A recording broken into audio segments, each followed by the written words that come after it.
Hello, my name is Joe Mash, and I will be proposing a couple solutions to the achievement gap that we see in schools today.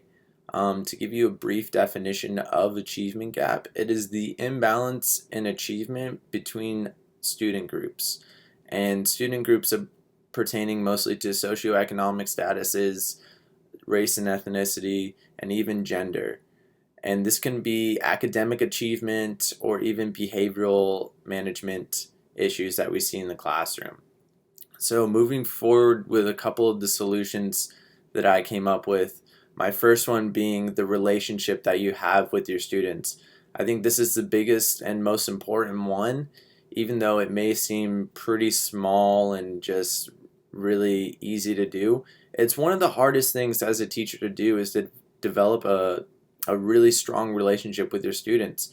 If you develop this relationship with your students, then you'll find yourself spending more time on the content, on the lesson, on the activities, on student engagement, rather than if you didn't have a strong relationship.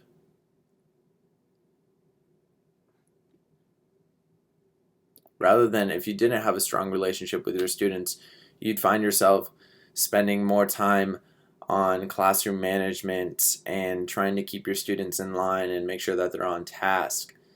So having that teacher-student relationship in your classroom is a very crucial thing for the achievement gap that we're trying to solve here.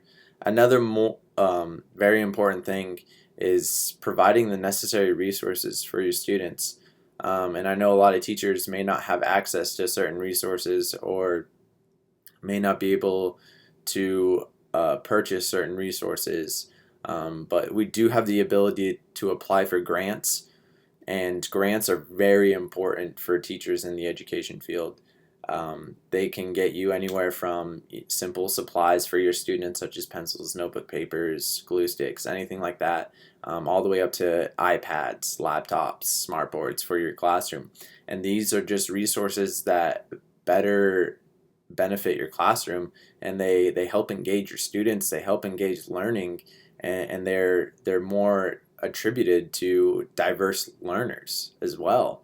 If you can get, one or two computers in the classroom, I think that would benefit your students a whole lot more than zero computers. So making sure to look out for grants, whether it's 500 to 5,000, anything for your classroom. If you can generate any money that will go towards your classroom, in the long run, it's going to benefit your students.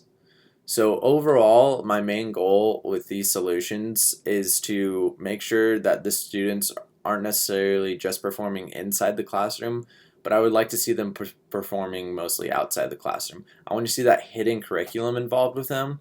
I want to see them more active in their community, more active in the school community. If they can bring their behavior that they bring to my classroom, which is hopefully good, if they can take that to other classrooms, then they are closing that achievement gap and we're moving one step in the right direction.